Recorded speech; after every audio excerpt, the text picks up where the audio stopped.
دوسری صفت رسول اللہ صلی اللہ علیہ وسلم کے لیے مبشر اور نذیر کی، دوسری اور تیسری صفت مبشر اور نذیر کی بیان کی گئی۔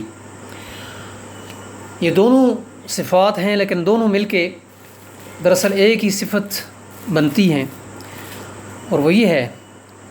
کہ رسول اللہ صلی اللہ علیہ وآلہ وسلم کی ذمہ داری تھی کہ جو لوگ آپ کے گواہی کو قبول کر کے کہ اللہ کا دین سچا ہے، آپ کے اس پیغام کو قبول کر لیں، آپ ان کو ہمیشہ کی کامیابی اور فوز و فلاح کی خوشخبری دیں، اور جو لوگ نبی اکرم صلی اللہ علیہ وآلہ وسلم کی اس دعوت سے منہ موڑیں یا آپ کی تکذیب کریں تو ان کو اس کے برے نتائج سے جو اس دنیا میں بھی ہوں گے اور آخرت میں بھی ہوں گے ڈرائیں، خبردار کر دیں۔ تو یہ دعوت کے دو اسلوب بھی ہیں، خوشخبری، تبشیر اور ڈرانا یعنی انذار۔ تبشیر اور انذار دعوت کے دو پہلو بھی ہیں، دو اسلوب بھی ہیں، اور رسول اللہ صلی اللہ علیہ وآلہ وسلم کی ذمہ داری بھی ہے۔ اصل صفت جو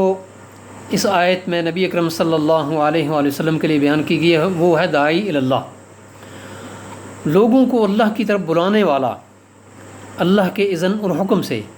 گویا یہ ایک اذن سے مراد گویا کہ ایک ضمانت ہے کہ نبی اکرم صلی اللہ علیہ وآلہ وسلم کی دعوت دراصل اللہ تعالیٰ کی دعوت ہے،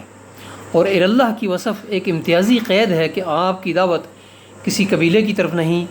قوم یا نسل کی طرف نہیں، کسی نسب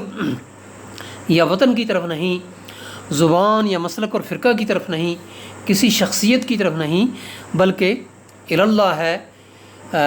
اور بعض آیات کے اندر نبی اکرم صلی اللہ علیہ وآلہ وسلم کی اس صفت کو ادعو الی سبیل ربک، اللہ کے راستے کی طرف، اللہ کی طرف یا اللہ کے راستے کی طرف یہ دعوت ہے۔ تو یہ بہت ضروری ہے دعوت کو سمجھنے کے لیے، دعوت کا فہم حاصل کرنے کے لیے، کہ جماعتوں کی طرف، پارٹیوں کی طرف اور شخصیات کی طرف یا زبان اور برادری کی بنیاد پر تجمعات کی طرف، گروہوں کی طرف دعوت، یہ جاہلیت کی دعوت ہے، رسول اللہ صلی اللہ علیہ وسلم کے طریقہ کار سے اس کا کوئی تعلق نہیں ہے۔ نبی اکرم صلی اللہ علیہ وآلہ وسلم کے لیے ایک اور لفظ، پانچواں لفظ جو یہاں استعمال کیا گیا وہ ہے سراج منیر۔ نبی اکرم صلی اللہ علیہ وآلہ وسلم ایک روشن چراغ کی حیثیت رکھتے ہیں جو خود بھی علم و حکمت کے نور سے منور ہیں، اور دوسرے لوگوں کو بھی کفر اور شرک کی اور جاہلیت کی تاریکیوں سے نکال کر اللہ تعالیٰ کے صراط مستقیم کی طرف رہنمائی کرنے والے ہیں۔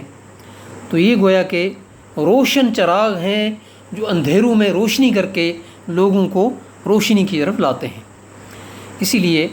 رسول اللہ صلی اللہ علیہ وسلم کی زبان سے اللہ تعالیٰ نے یہ دعوت نقل فرمائی کہ آپ کہہ دیجئے قل